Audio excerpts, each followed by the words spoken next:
Hey folks, David Frost, mystrategicforecast.com. You're here for another episode of Common Sense Market Analysis, Thursday, March 26, 2015. This is a daily chart of the SPY, and this purple line going across is the line that the market came right into today and bounced up.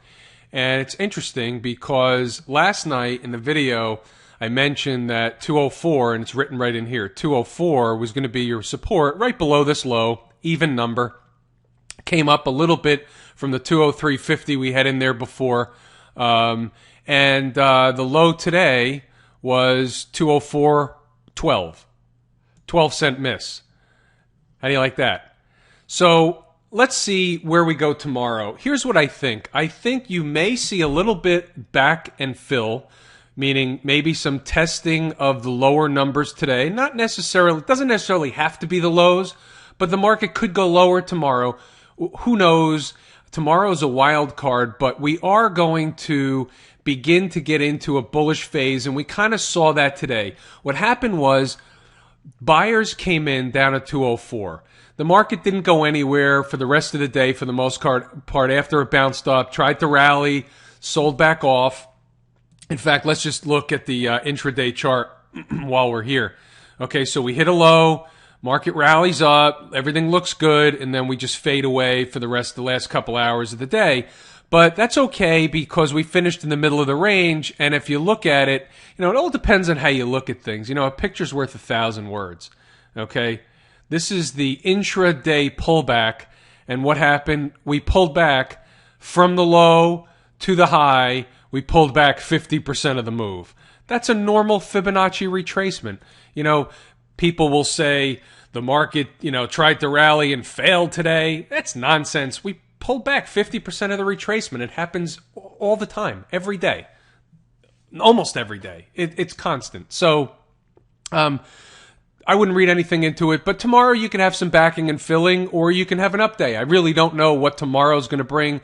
In particular, what I did know is I did know that the market was going to be weak this week, and I did know that this was going to be a good support level down here at double bottom after we closed below the low from this day here, right? Remember a couple days ago I said if we close below this low, then the next target is 204. We closed below the low, the next target was 204, the next target's your 200 period moving average, and then after that you're probably going to pierce this double bottom here. This is at 197. You can come all the way down, maybe $1 or so even below that if we did go lower. So, those are your areas just to know where the targets are. We don't have to know those targets exact to the penny today. We're not there today. I have to see what happens first, whether the market goes up or goes down. It was interesting. This morning, the reason the market was down was because of Yemen, and Saudi Arabia is bombing Yemen, and oil was up on that news and all that stuff. And it's just nonsense. I told you the market was going down. It's going down. That's what the charts were telling us, not the news, the charts. Oil spiked up because Saudi Arabia bombed Yemen? No, oil spiked up because last Friday I told you oil was going to go higher. Oil went higher. I said it was going to get into the channel. We'll talk about that later. It got into the channel. Gold, I gave you a target in gold. We went right to the target today and backed off of it. These are real numbers, folks. This is not bullshit.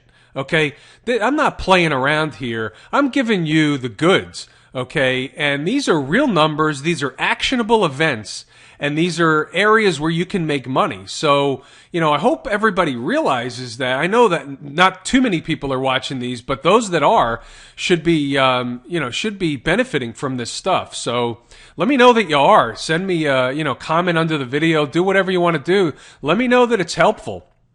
All right, let's flip over to, so net is, we should get into a bullish phase. Let me give you some numbers before we flip over, and I'll do this again tomorrow night because they're really longer term numbers. Well, you got to know, and I'm going to go over to the Emini because this is where I get my numbers from. All you really need to know for the next few days is we want to close the week above 2038. All right, that's important. We want to close the week above 2038 in the S&P E-mini.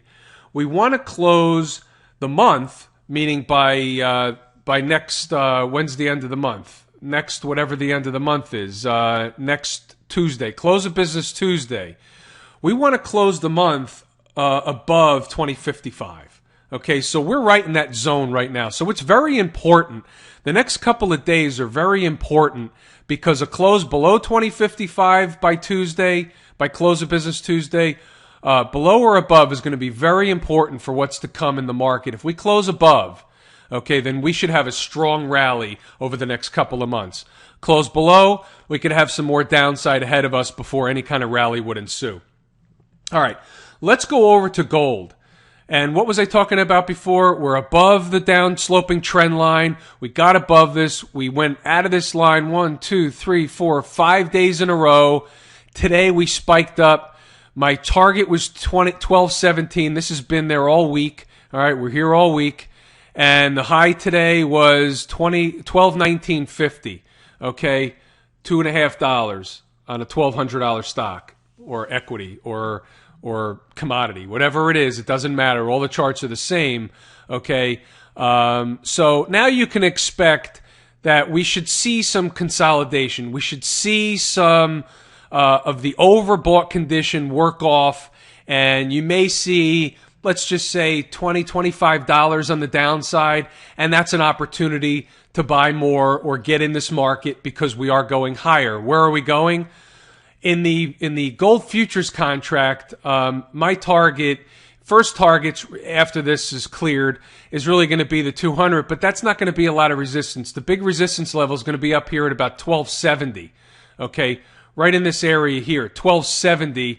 See all this area? 1270 is going to be a big level.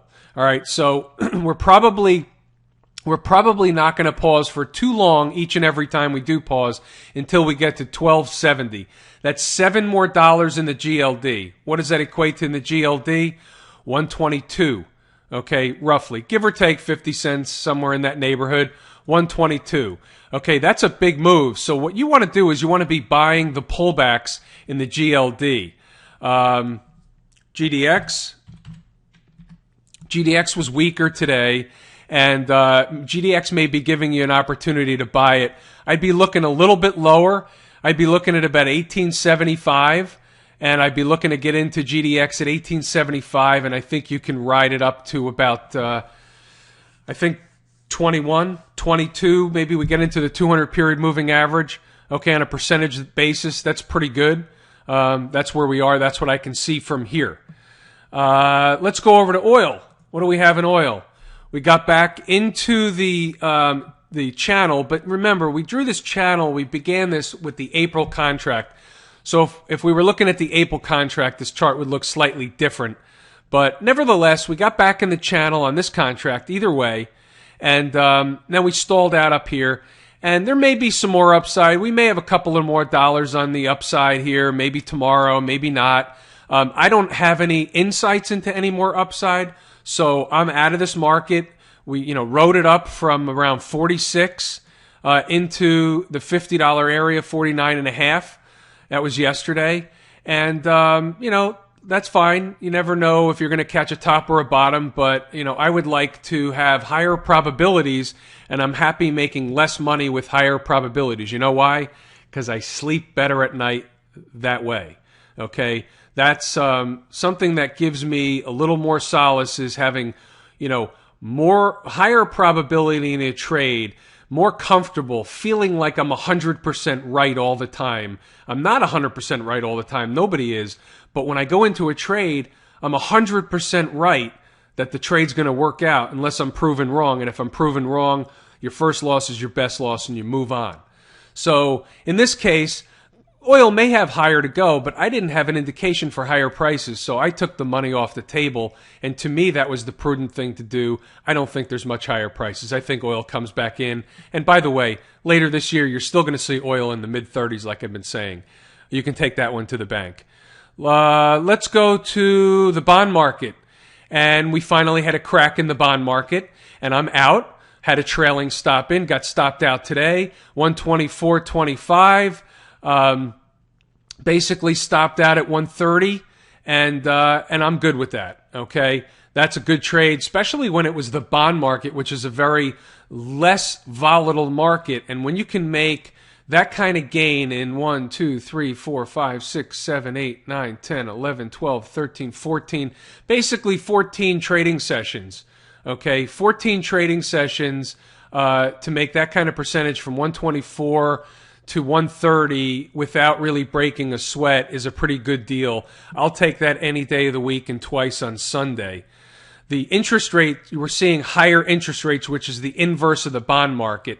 And, you know, when you see interest rates start, you know, I said we may get as low as, and I targeted this area at 1.8. We didn't even get down to 1.8. Now we're bouncing up again. We'll see where it goes. I don't have an indication one way or the other. We're kind of in no man's land. We're in the middle of the range. When we're in the middle of a range, I have less of a certainty of which way it's going to go. So I just leave it alone. But what I can tell you is if rates move higher, the banks should be stronger and should be in a bullish phase because, you know, it's like I talked about last night with the gold miners. If the price of gold is up and the gold miners are holding gold as inventory and the price of their inventory went up, it makes their company more valuable. Same thing with banks. If interest rates go higher, the banks have all kinds of loans on the books, not just the kind of like 30-year or 15 or 20-year mortgage that people have. They have floating rate loans. They have business loans, short-term, long-term, intermediate-term loans. They have balloon loans. They have all kinds of stuff. And when rates go higher, some of those loans float up with the higher rates, or new loans are issued at a higher rate than a loan was issued at last week. And that's with the bank doing the same activity, earning more money because rates went higher. Therefore, it's direct to the bottom line. There's no increase in cost for the business that they were going to write anyway. So if they're writing business that's more profitable today than it was last week, then obviously they're making more money, and that ultimately will send the stock price higher. And the stock price today goes higher with higher interest rates in anticipation that those events will take place, and the stock price will do better because higher interest rates are here today. But surely we'll be long gone by the time they're reporting whether they did better or not. We'll just be in now on the anticipation that they're going to do better, and that's the reason the stock prices move up today. So let's take a look at JP Morgan as an example, and let's see if how did JP Morgan do? Okay, JPM was basically flat on the day, but let's take a look. When you look at the intraday, did JP Morgan react well? Yeah, I think it reacted well off the bottoms today, and it floated all afternoon. Bank of America, same chart, same deal, low, float higher, sideways the rest of the afternoon. Here's, in my opinion, the best run bank in the business. Wells Fargo, same chart. They're all the same, okay? So if this chart looks decent on the 10-minute, on the hourly it looks pretty good. Looks like it's you know, building up some momentum to go higher. They all look the same. So if that happens, you would expect that interest rates are moving higher. I don't think the banks would move higher without the interest rates moving higher at this stage of the game. So that's kind of that's what I'm looking at. So I'm kind of forecasting higher rates, higher bank prices, higher stock market. That's the trifecta. I think we'll leave it there tonight. That's enough information. Hopefully it's helpful. I'm David Frost, MyStrategicForecast.com. Thanks for tuning in for another episode of Common Sense Market Analysis.